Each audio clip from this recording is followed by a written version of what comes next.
இப்ப சாப்பிடுறதே பசிக்குதுன்னா அவங்க சொன்னதுக்கு அப்புறம் தான் சாப்பிடணும், சாப்பிடக்கூடாது. அவங்க கொழுந்தனாரு எல்லாரும் சாப்பிடங்காட்டி அப்படி என்ன சமைச்சோனே சாப்பிடுறதுக்கு. இந்த காலத்துல இப்படி கூட உண்டா? ஒரு 12:45 ஒரு நாள் பசியா இருக்கு வருது, 1 மணிக்கு சாப்பிடுறீங்க, என்ன சொல்லுவாங்க? யாருமே சாப்பிடாதீங்க, ஏன்னா அம்மனுக்கு அங்க படையல் நடக்குது. ஃபர்ஸ்ட் இது என்ன ஆச்சு நடக்குது? நியாயமா நியாயமா? கொழுந்தனார் ஒருத்தர் இருக்காரு, 2 பேர் கொழுந்தனார், ஒரு நாத்தனாரு. அதுல 2வது கொழுந்தனார் அப்படிதான் கேட்பாரு, சாப்பிடவே விட மாட்டாங்க. அவன் ஒரு ரொட்டி கூட தீர மாட்டேங்கிறா, நீ எல்லாம் ஏன்டா உசுரா இருக்க? இதெல்லாம் ஒரு போப்பாடா.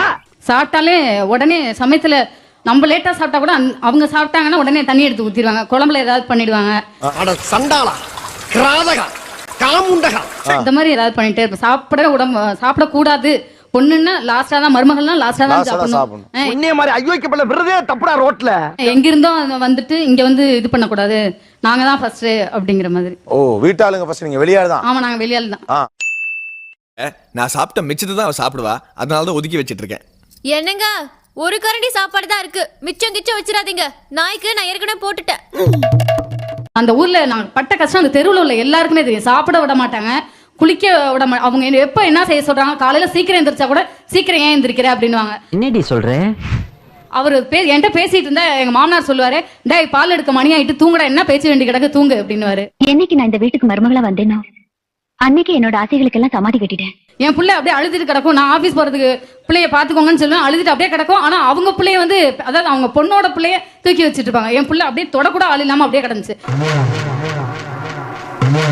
அதனால என் பிள்ளைய நான் 8 மாசத்துல அங்க கொண்டு விட்டேன், எங்க அம்மா வீட்டுல தஞ்சாவூர்ல விட்டேன். இன்ன வரைக்கும் அந்த பிள்ளை அங்கதான் இருக்கு. எங்க வீட்டு ரூம்ல கதவே இல்லாம வச்சிருந்தாங்க. அந்த கல்யாணம் பண்ணி 12 வருஷம் வரைக்கும் அந்த வீட்டுல நான் வாழ்ந்திருக்கேன். அந்த ரூமுக்கு கதவே கிடையாது. நல்ல விளக்கு மாத்தால 4 வாங்குறத விட்டுட்டு இங்க வந்து புலம்பிட்டு இருக்கிறியாமா? அன்னைக்கு கொடுத்த நான் வாங்கன்னு சொன்னேன். இவர் வந்து நான் ஒரு முட்டுல மண்ணல்ல கூடாது அப்படின்னு சொல்லிட்டே அந்த வீட்டுல காலம் தள்ளியாச்சு. அவ்வளோ கொஞ்சம் கஷ்டம் கிடையாது. இவங்க தனி கொடுத்து போறோம்னு சொல்றாங்க. இப்ப 12 வருஷம் நான் ஒண்ணா இருந்திருக்கேன்னா எங்க ஊர்ல உள்ள எல்லாருக்குமே தெரியும். எனக்கு வர ஆத்திரத்துக்கு உங்க எல்லாரையும் சூளத்தாலேயே குத்தி மூலத்தை வர வச்சிருவேன். எங்க வீட்ல இருந்து யாராவது வந்தாலும் அவங்க வந்து வாங்கன்னு கூட கூப்பிட மாட்டாங்க. ஏன்னு கேளுங்க, இது அண்ணியோட அம்மா. இதே அவங்க வீட்ல இருந்து அவங்க சின்னம்மாவோ யாராவது வந்தா நாங்க உடனே காஃபி போடணும், எல்லாம் பண்ணணும். நியாயமா? எங்க அம்மாவோ அப்பாவோ அண்ணன் தம்பியோ யாராவது வந்தாங்கன்னா வாங்க, அதாவது ஒருத்தவங்கள வாங்கன்னு சொல்றதுக்கும் வாங்க அப்படிங்கறதுக்கு வித்தியாசம் இருக்கு. வேண்டாம் வெறுப்பா ஏன் வந்தாங்க அப்படிங்கிற மாதிரி. அது எப்படி என்ன பத்திர எல்லா விஷயத்தையும் மிக தெளிவா புரிஞ்சு வச்சிருக்க நீ. இப்ப வந்து அவங்கள வந்து மனசாட்சி படி சொல்லுங்க. அவங்க அப்பா அம்மா வந்தா எந்த மாதிரி ட்ரீட் பண்றாங்க, இவங்களை வந்து எந்த மாதிரி ட்ரீட் பண்ணிட்டு இருக்காங்க, அவங்களே மனசாட்சி படி சொல்லுங்க. மனசாட்சி படி தான் இங்க சொல்றோம். மனசாட்சிக்கு விரோதம் இல்லாம இங்க பேசிட்டு இருக்கோம். நிறைய அண்ணிங்க வந்து இங்க சொல்றதுக்கு பயந்துகிட்டே இங்கே இருக்காங்க. இத சொல்ல முடியாது, சொல்லிட்டா வீட்டுல பிரச்சனை வரும்னு இருக்காங்க. ஆனா நான் வந்து எல்லாத்தையும் சொல்லணும்னே வந்திருக்கேன். சபாஷ், இந்த மாதிரி பெண்கள் தான் நம்ம நாட்டுக்கு தேவை. நீங்க யாராவது ஒருத்தர் எங்க அம்மா அப்பா வந்தாங்கன்னா வாங்கன்னு நீங்க பாசத்தோட கூப்பிடுறீங்கன்னு சொல்லுங்க. நீங்க உங்க மனசாட்சி படி பேசுங்க. கலரா டீசென்ட்டா இருக்கீங்க, ஏன் இப்படி பண்றீங்க? வாங்க அப்படின்னு தான் சொல்லுவீங்க. வாங்க நீங்க பாசமா உள்ள அப்படின்னா நீங்க கூப்பிடல, அமைதியா இருக்கிறது தெரியுது பாருங்க. விடுமா அவன் அம்மாவாசையில பிறந்தவன் அப்படிதான் பேசுவான். அப்ப ஏன் பெருசா பேசிட்டு இருக்கான்? எங்க வீட்டுக்காரர் ஃபர்ஸ்ட் அண்ணன் இருக்கிற 4 பிள்ளைங்க இருப்பாங்க. 4 பிள்ளைக்கு வரிசை எல்லாத்துக்கும் செஞ்சுட்டே இருக்கணும்னா இவங்க எப்ப முன்னேறது, இவங்க பிள்ளைங்களுக்கு எப்ப சேர்த்துக்கிறது? ஆரம்பத்துல படிக்க வைக்கிறதும் அண்ணனா, அவங்க அப்பா செய்ய மாட்டாங்களாம், அம்மாவும் எதுவும் வேலைக்கு போக மாட்டாங்களாம், ஹவுஸ் ஒய்ஃபா இருப்பாங்களாம். ஆனா அண்ணன் தான் செய்யணும்னு என்ன இருக்கு? 2வது அண்ணன் இருக்காங்க, செய்ய வேண்டியதானே. நீ ரொம்ப அதிகமா பேசுற. நான் என் புருஷன் மாதிரி பேசாம இருந்துட்டா சௌரி என்ன பாக்குறீங்களா? நாத்தனார் இருக்காங்க, நாத்தனார் வீட்டுக்கார அவங்க தம்பிக்கு செய்யலாம்ல, நாங்க மட்டும் எங்க தம்பிக்கு செய்யறோங்கிறீங்கல்ல. உங்க அக்காவும் அக்காத்தையும் நீங்க கேட்கலாம்ல. அவங்க இங்க செய்யக்கூடாது, அவங்க நல்லா இருக்கணும். ஆனா நாங்க வந்து அன்னிங்க வந்து செஞ்சு ஒண்ணு இல்லாம விட்டுருங்களேன். அப்படியெல்லாம் விட்டுற கூடாதுங்க, அப்ப நம்ம மேல இருக்கிற பயம் போயிடும். அவங்க ஜெனியூனா சொன்னாங்க, ஒரு குழந்தை வந்த பிறகுதான் மேபி இது பெரிய ப்ராப்ளம் ஆகும். அது வரைக்கும் கூட அவங்களுக்கு அந்த தம்பிக்கு செய்யறதுல எல்லாம் பிரச்சனை கிடையாது. இப்ப நாங்க படிக்கிறதுக்கு உங்கள்ட்ட வந்து கையேந்திட்டு நிக்கணும். ஏன் வந்து கையேந்தி நிக்கிறோம்னு நினைக்கிறீங்க? நீங்க தான் ஒரே ஃபேமிலில இருக்கிறன்னு திங்க் பண்ணணும். ஒரே ஃபேமிலில தான் நாங்க இருக்கோம். பாருங்க, இது வரைக்கும் நியாயம் பேசணும், இப்ப தத்துவம் பேசுறோம். இது வரைக்கும் பேசுறது நியாயம், இப்ப பேசுறது தத்துவம். சோத்திரை அடி வாங்கியாச்சு, சேத்திரை அடி வாங்கியாச்சு. நாங்க தனியா போக கூடாது. ஆனா எங்க நாத்தனார் வந்து தனியா போன்னு சொல்லி அவங்க வீட்டுல உள்ளவங்களே சொல்லுவாங்க, எப்படியாவது நீ மாமியார் வீட்டுல அந்த பொண்ணு அந்த வீட்டுக்கு அண்ணி, ஆனா இந்த வீட்டுக்கு அண்ணியாகப்பட்ட நாங்க வெளியில போக கூடாது. ரகசியத்தை அலௌன்ஸ் பண்ணாதே, அசிங்கமா நினைப்பாங்களா இல்லையா? ஆனா அவங்க வெளியில போவேன், எப்படியாவது வீட்டுக்காரரை அழைச்சிட்டு வெளியில போயிடு. யார் கூட பேசவே கூடாது, வீட்டு வேலையே செஞ்சுட்டு இருக்கணும். வீட்டு வேலையை தான் செய்யணும், வீட்டுக்குள்ளேயே தான் இருக்கணும், வெளியில யார்கிட்டயும் பேசக்கூடாது, ஃப்ரெண்ட்லியா யார்கிட்டயும் பேசக்கூடாது. கொஞ்சம் கொழுப்பாத்தாயா தெரியறாளுங்க.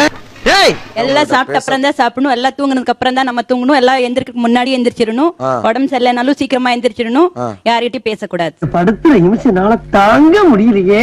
முதல்ல வீட்டுக்குள்ள போன உடனே வேலைக்காரியை நிறுத்திடுவாங்க. பெரும்பாலும் கேட்டு பாத்தீங்கன்னா தெரியும், போன உடனே எதனா ப்ராப்ளம் வரும், உடனே வேலைக்காரி நிறுத்திடுவாங்க.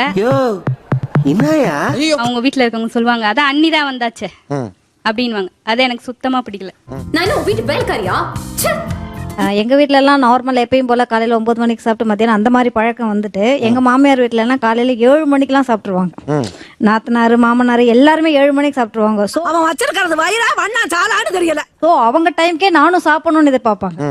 அவங்க டைம்க்கே சாப்பிடணும், அவங்க டைம்க்கே தூங்கணும். அந்த ஒரு ஃப்ரீக்வன்சி கிடையாது. அது ஜாப்புல திருநா எனக்கு நானே வச்சுக்கிட்ட ஆப்பு. அவங்களோட நேரத்துக்கே நம்மள ஒத்து போகணும் அப்படிங்கிற ஒரு மைண்ட்ல தான் இருந்தாங்களே தவிர, அவங்களோட விருப்பம் இவங்களுக்கு தான் பிடிக்கும் அப்படி அதை நான் கொண்டு வரதுக்கு ரொம்ப நாள் ஆச்சு. எங்க வீட்டை போராட வேண்டியதா சார் அன்னிகள்லாம் வெள்ளிகளை தான் சார் இருக்காங்க. கூட்டு குடும்பத்தை சிதைக்கிற வெள்ளிகளை தான் சார் வர்றாங்க. வந்த உடனே என்னோட கணவன் என்னோட பிள்ளைகள் நான் தனியா போகணும். இதான் சார் எல்லா குடும்பத்திலும் நடக்குது. மேக்ஸிமம் இன்னைக்கு நடக்கிற இந்த விஷயங்கள்லாம் இதான் சார் நடக்குது. இப்ப மட்டும் இல்ல, ஜென்ம அப்ப இருந்தே இப்படித்தான். நிச்சயமா அண்ணிங்கிறவங்க பிரிக்கிறது இல்லைங்க.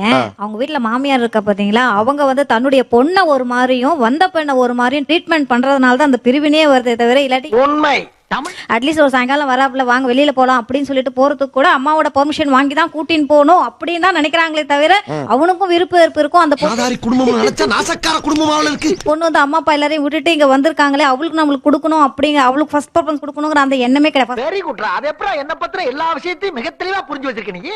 ப்ரிஃபரன்ஸ் கூட வேண்டாம். அட்லீஸ்ட் தன்னுடைய பெண் மாதிரி தன்னையே நினைச்சாங்கன்னா, சரி உனக்கு என்ன வேணுமோ நீ செய், உனக்கு இது பிடிக்குமா செய், அது பிடிக்குமா செய்யின்னு இல்லாம எங்களுக்கு என்ன பிடிக்கிறதோ அதை மட்டும் தான் நீ செய்யணும் அப்படி என்ன டப்பு நடிக்கிறீங்க? இவருக்கு பதிலா நீங்க லாயரா இருக்கலாம். அப்படியே நிர்பந்திக்க பொழுதுதான் அந்த பொண்ணு வந்து தனியா போகணும்னு நினைக்கிறாளே தவிர, சோ அந்த மாதிரி ஒரு சூழ்நிலை இருப்ப குடும்பத்தை பிரிக்கணும் தான் பாக்குறீங்க. கண்டிப்பா தப்பா? அது எப்படி தப்பாகும்? எவ்வளவு பெரிய தியாகம் பண்ணிருக்க நீ. வீட்டு என்னோட சிஸ்டர் மாதிரி என்னோட ஃப்ரெண்டு மாதிரி நான் ட்ரீட் பண்ணுவேன்.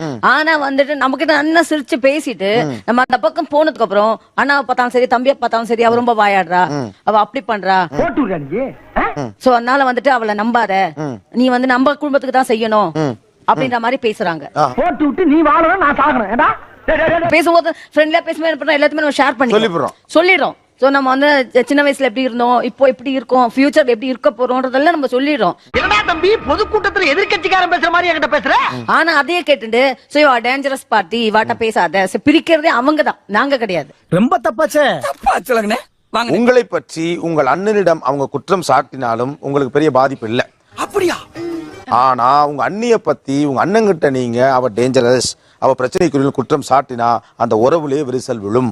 அது தெரியுமா? தெரிஞ்சும் ஏன் செய்றீங்க? என்னடா என்னம்மா இது? அது வந்து தன்வினை தன்னை சுடும் சொல்ற மாதிரி, தான் என்ன செய்யறோமோ அதே தான் அவங்க செஞ்சிருப்பாங்க, நம்ம சொல்றதெல்லாம் அதே போல அவங்க சொல்லிருப்பாங்க. அப்படி ஒரு எண்ணம் அவங்களுக்கு சொல்றது ஒண்ணுமே கிடையாது. எப்படி நம்புவேன்? என்னால நம்ப முடியுது. நம்ம எப்படி அவங்கள பிரிச்சாக்கா நமக்கு ஒண்ணும் இது கிடையாது. அவங்க ஒற்றுமையா இருந்தாதான் நமக்கு ஏதாச்சும் நாளைக்கு போனா கூட எதை செய்வாங்க. உலக சண்டை ஓஞ்சாலும் உங்க சண்டை ஓயாது போல் இருக்கு.